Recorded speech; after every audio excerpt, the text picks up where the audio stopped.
Hello everyone and welcome back to Brown Coat Reviews. I'm your host Laura. This is my favorite co-host, my husband Scott, and we are here with another fantastic episode of Married with Comics. At long last. So we have been talking about our 500 subscriber giveaway for a little bit of time.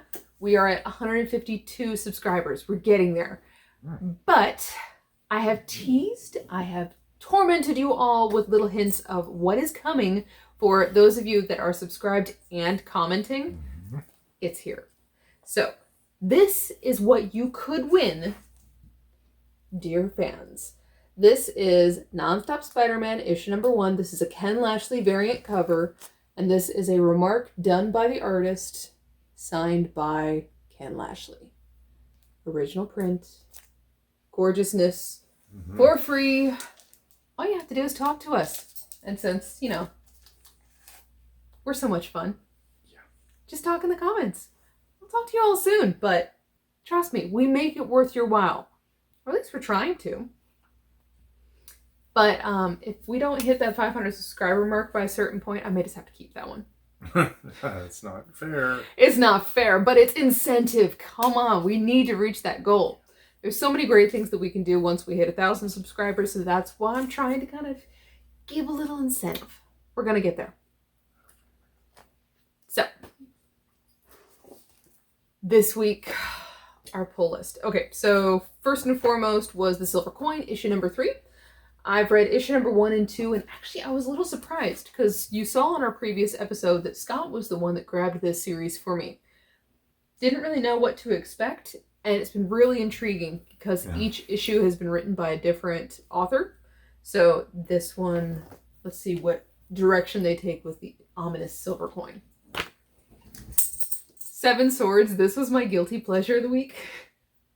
So yes, you have D'Artagnan, little hints, obviously Cardinal Richelieu makes an appearance, but you're starting to get some little hints of Captain Blood and Cyrano de Bergerac and a couple other very famous, you know, sword fighting, swashbuckling characters.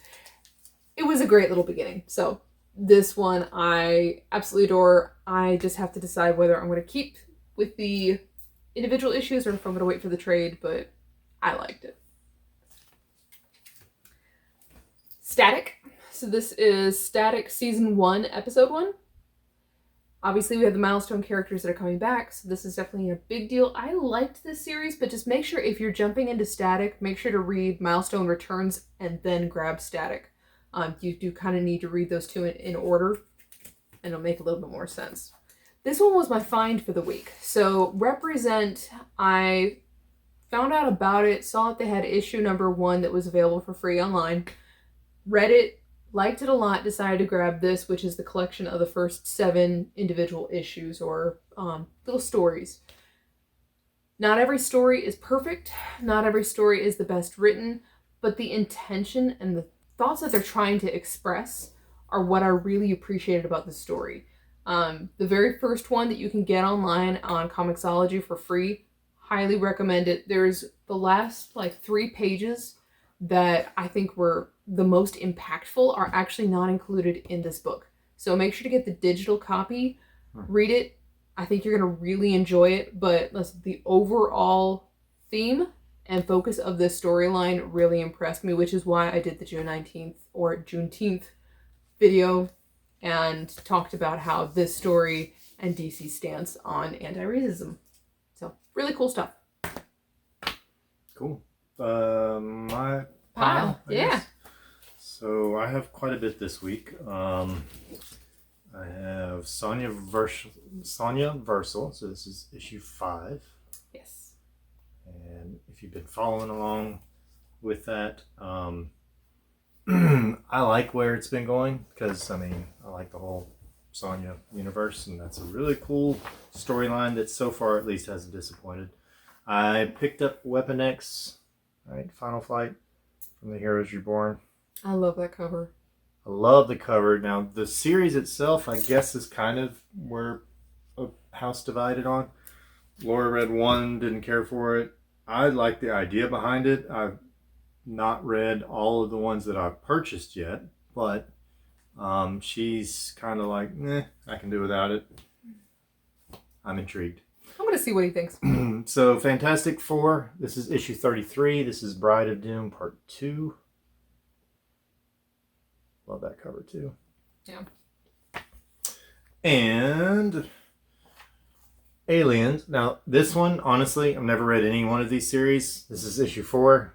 I have no clue about anything going on with it. All I know is it was a Ken Lashley cover, and I thought it was incredible. Yes. And I wanted it. Ken Lashley does an amazing job. And yes, so that one's sick. Bought this for the cover. Yeah. But, I mean, come on. Yeah. So, giant, or planet size, X-Men. This is an awesome throwback cover to the 90s. Yeah. Yeah, the cartoon version. So I love it. It's awesome cover. Getting this because, as some of you may know from other videos, I finished House of X, Powers of X, started collecting the new X-Men series, and so far I've been a big fan. So I'm continuing on with that. Actually, I'm going to subscribe, I think, to the new X-Men series. So I'm grabbing all the new stuff. Love that cover. Went back and got issue 10 to fill in a gap. Thanks to Dan down at Ultimate Comics and the crew over at Ultimate Comics and Carrie, because they actually are the ones that had it and sent it over. And then I filled in another gap with X-Men 20 and X-Men 21. Yes, I love that cover. Yeah. Very cool. So that was it for my pile this week. And the us pile. It's pretty big, I gotta say. Well, I mean, let's just start with the obvious. Well, no, we're gonna wait until the end for Venom because yeah, it was the week of Venom, but I kept my word. What happened with Venom? Something important last week with Venom? I kept my word. We only grabbed 2 covers. It was very, very good. Did better than I would have. See, I have restraint every once in a while. So, Demon Days, it's either Mariko or Mariko. See, I think it's Mariko. But anyways, this is the Peach Momoko cover, which I think is absolutely gorgeous. I haven't read Demon Days yet, the first issue. Yeah, need to read it, and can't wait to read that one. But then J. Scott Campbell came out with a cover, so definitely had to grab that one as well. And I love the cape and the little knives on the leg. I'm like, oh, gorgeous. Absolutely gorgeous. Speaking of gorgeous, so I did subscribe to the B covers of this, and the last issue was awesome. This is issue 32, and it just keeps getting better and better. I love it. Yeah. Then you also have Neil Gaiman's Norse Mythology. This is volume 2. Yes. Right? Issue 1. And these are the B covers, and I absolutely really cool. Love these. Really cool. Which, that's actually my question for them this week, but we'll get to that later. Gotta wrap up with these. I'll give you one, I get one. Yes. Oh, look at that.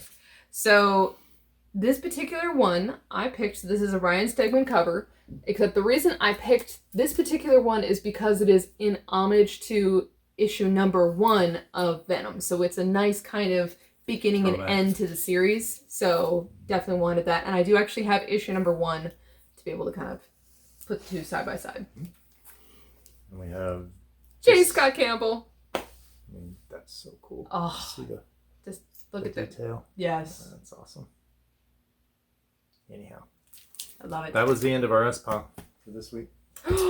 So it's a pretty thick pile, though. It's a thick pile, but listen, compared to other weeks where it's taking us just a touch and a half longer, we're getting there. Yeah.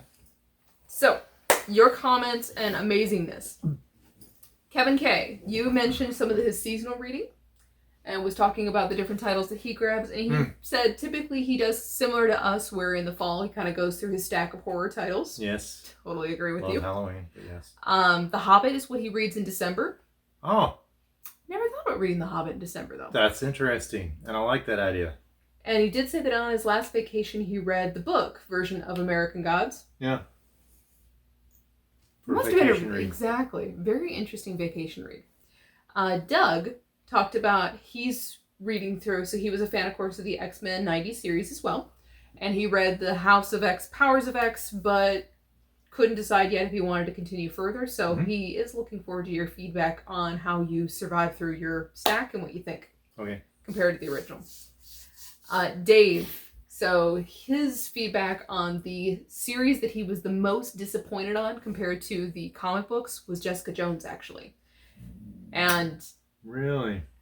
I haven't read the comic books. But she wasn't a fan of the show. I Well, after David Tennant's character was, so without giving away too much, but she liked David Tennant's character, and then other than that, not a fan. So David Tennant is definitely one of my favorite actors. He's on my list. Well, and that character is very cool too. The character is freaking hysterical. So Jessica Jones, who's this drunken fool, grumpy, but not even like a good grumpy character who just drives me nuts. Then you get David Tennant, who like walks in and he makes fun of her, and he has some of like the best lines in the entire show. Oh my gosh. It's good stuff. Yeah. So as soon as he was no longer a prominent character, I was like, I'm out. But I actually haven't read this comic books, and if that character that David Tennant portrays is not as cool in the comic books, I will be severely disappointed. So, A100 talked about seeing Superman in theaters and how originally she was a little disappointed because, you know, there were certain things that they changed from the comic books, but then how she kind of came to appreciate the first two films. Kind of like how we were talking about Batman and how it changed. So you're talking about the originals with Christopher Reeve, I'm yes. taking it. Okay. Back in 78, 79. So 78. Well, and at that time too, I think the movie was a product of its generation. So same way that like the early Batman were very over the top, very Tim Burton was really kind of like the hot commodity at that time. Yeah. Not saying that he isn't still, you know, wanted now, but he was like the new kid on the block at that time. And I think at that point it fit. Whereas Superman in the late 70s, I think it fit that, you know, Richard Pryor being in one, I mean, Gene Hackman, that all the people that were in it were definitely of that era, like the people that you would have wanted to see on the big screen. But yeah, comparing that to any of the comic books I've read, I would have been a little bit like, So I get that for sure. But the newer Superman too, same thing that Batman's been doing. You get different actors in there, you get different directors, you get two different cuts of the same movie for whatever reason. I mean, you get a lot of stuff going on that it's reflective of this era. And I think if you had read old Superman and you were looking at the new movies, you might still be like, huh? But I think anybody would be, really. I mean, other than the George, what's his name, that played the original black and white TV. Yeah. That's probably, honestly, that's the most true to the original comic book idea. Was the original Superman TV show. Yeah. And then from there, everything else has been a derivative of that, I think. Well, and I was just talking about that particular issue this week, honestly, was that Superman is... It's a character that I'm reading a Superman comic book right now because I'm like, I need to give the character a fair shot. So I picked a Superman Unchained because it's Scott Snyder and Jim Lee. So I'm like, if I'm gonna jump in, might as well pick something really awesome. But part of my problem is like Bruce Wayne, I can get behind him because he sees an injustice and he acts upon it. And Clark Kent, to me, always came across as the guy who would see the injustice, he would do the right thing, but he would never break the law to achieve the right thing. He was always that Smallville, pouty, just waiting for that noble moment. And that's where I think some of my issues with Superman kind of always come in, where he's just always going to do the right thing. And then there's always that pouty side of him. Yeah. So, Robert S. asked us a question. Okay. Which is, if you could have superpowers, what would they be? I already have my answer. Okay, then you go ahead, because I'm not sure. I'm going to let him think. So, what I would want is to be able to manipulate and control electrical currents. Yes, we've talked about this. Oh, yes, we have. So what I would want to be able to do is to tap into whether it is a Wi-Fi connection, an internet connection, so then I could control cars. I could get any computer information that I wanted in the country. So that means that I can hack into bank accounts. Kind of a cyborg. I can get criminal records. I can manipulate those records. I can do anything I want. So Cyborg. I can in essence stop cyberbullying. Yes. Oh, yeah. And one of her favorite times to bring this up is when we're driving and she sees somebody who's totally oblivious to what's going on because they're in their cell phones driving, which is a pet peeve of mine too. And she'd be like, see, if I had my superpower right now, I'd zap that person's cell phone. Electromagnetic pulse. Bam! Not a bad power to have, I gotta say. I like that idea for sure. Or you get an obnoxious driver that's like riding everyone's butt. You just and then suddenly you've like hit the brakes. Or suddenly you like turn off all the electricals on all the cars. I could have so much fun with this power. Innocent people could get hurt, Laura. What would you do then? I would not be Superman. Would you be Clark Kent? I would not be Superman. Wow. Let's just establish that. Take a minute to think about it, okay? No. Okay. Jeez. So, don't worry. He feels safe. Sure. Well, so this is an age-old question. It's one that I've probably had a different answer to at various times of my life. For example, before I ever watched The Boys, I would have probably picked invisibility. Think about that. Yeah. If you watch The Boys, and now I'm like, maybe not. Not so. No, not a good feeling. No, not a good look. But the other one that I was an obvious choice of mine earlier, and when I was younger, was to fly, because then I'm like, man, no traffic. Don't have to worry about all those distracted drivers. You know, I can go. Hey, you want to go to Paris for breakfast? We're there. Although this one being cold and 80-degree weather, she's in the shade. I don't know how she'd ever survive if I was carrying her around. You're no Lois Lane. I mean, Superman literally just takes her flying around, you know, Metropolis, and she's wearing a blouse and a skirt, and she doesn't ever get cold, which is amazing. It could be one of my included superpowers. Sure. You know. So honestly, and then like the one thing that I've never really settled on as far as like if it's a legit superpower or not. Well, let me rephrase that. If it's a superpower that's strictly good, is mind control. So like think Professor, Charles Xavier, think, think Phoenix. Jean Grey. Because like the idea that you could read people's thoughts and manipulate them for good is just the borderline off of, so what happens if it's bad? What if the thing you want that person to do winds up hurting somebody else, and the whole waterfall effect? I really don't know. Like, oh yeah, you could talk a jumper off of a ledge without him getting hurt. Great. You could get a bank robber to drop a gun and get arrested without anybody getting hurt. Great. But then you get into the whole like, so what if you were listening to all these people's thoughts and you hear somebody's random thought that's contemplating something and you act on it, and then come to find out they weren't actually going to go through with it, and in the meantime somebody else, or try and stop your wife from her EMPs. I'm just saying, like, there's a whole spider web there that I don't think I ever want to deal with. So honestly, I guess if I could have a superpower right now, my superpower would be just to be completely and totally invulnerable, like kind of think like Colossus, or kind of a mix of Colossus and Juggernaut, to where like or even Wolverine, like that super healing. If you could get Colossus and Wolverine, and just so you got like impenetrable everything, but if somebody was able to just sneak up on you and make, give you the slightest injury or even a major injury, you heal, that would be pretty cool. The one that... Because then you could do whatever you wanted, whether you flew or not. The one I originally wanted when I was a kid was I always wanted to be a Jedi. So I always wanted telekinesis, and then to be able to force someone to tell the truth. She has that now. Honey, will you go get this for me? Honey, can you open this jar for me? Honey, will you move the car for me? I am her telekinesis. She's just sitting there the whole time like, you will open this spaghetti jar. And I'm like, oh, is this the spaghetti jar you wanted? This is the spaghetti jar I wanted. Anyhow. So I've got a great question for them this week. Ooh. So you all know that we are fans of Neil Gaiman.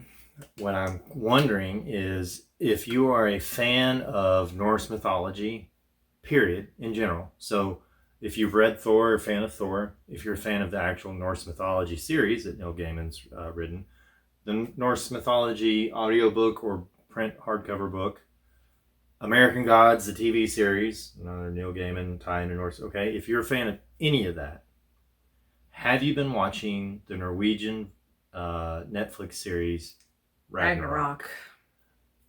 If you have, what do you think about it compared to any of the other stuff, or just in general? Like, what are your thoughts about it? Don't spoil Loki for us. We haven't watched it yet. Well, if you haven't watched Ragnarok, check it out. It's definitely, if you're a fan at all, it's definitely a little bit of a different presentation. They kind of take... Yeah. They actually made fun of themselves in one of the episodes in season 2 we just watched about, like, Norse mythology imprinted on modern times. That's ridiculous. That's exactly what the show does. But they do it in a very, in my opinion, so far it's been a unique way. I'm definitely a fan. Yeah. But also it stirred up more questions. And it also is the reason why, like, I probably would not have watched it if I hadn't listened to the Norse mythology audiobook by Neil Gaiman before. I've even wanted to go back and reread some of my Thor, rewatch the Thor movies already because of that audiobook. So I guess my question is partly that, but it's also, has there ever been that one thing, book, series, whether it's a regular print book, a nonfiction, a fiction, or a graphic novel of any kind, that you got to it through whatever means, and then because of that, you were like, wait, now I want to go back and revisit stuff I'd read before, stuff I'd seen before, stuff I've watched, heard, whatever before. Yes. And or it's spurred on this interest to where now you're like, oh, and that's related to this, I'm grabbing that. Oh, that's got this guy that did this in it, I'm watching that. Like, what is that pivotal thing that you watched, read, heard about, studied, whatever, that then opened you up to going back over stuff from your past that you either were a fan of or maybe not a fan, but you watched it again or read it again anyhow because of this thing. And also you went forward and were like, oh, because of this thing by this person or with these characters, now I'm watching this, reading that, grabbing that. Wow. What's that thing? Because honestly, I thought about it. For us, like for me specifically, it was Neil Gaiman. I tried watching American Gods. That's right. Because we went to Comic-Con and we saw, what's his name? Awesome actor. He was in Sleepy Hollow. He played the police captain. Jesse Jones. No. That's not right. That's something Jones. Orlando Jones. Yay! I saw Orlando Jones on a panel. He mentioned his character in American Gods, which I didn't even know he was in American Gods. I knew him from Sleepy Hollow. But anyhow, because of that, we tried watching American Gods. I didn't really get into it. I was kind of like, what the heck am I doing? Fast forward, don't even remember which one of us got turned on to Neil Gaiman first. But because of listening to the audiobook of Neil Gaiman's Norse mythology, I then went back, started watching American Gods again, loved it. She and I are still watching it. Went on back and started rewatching old Thor movies.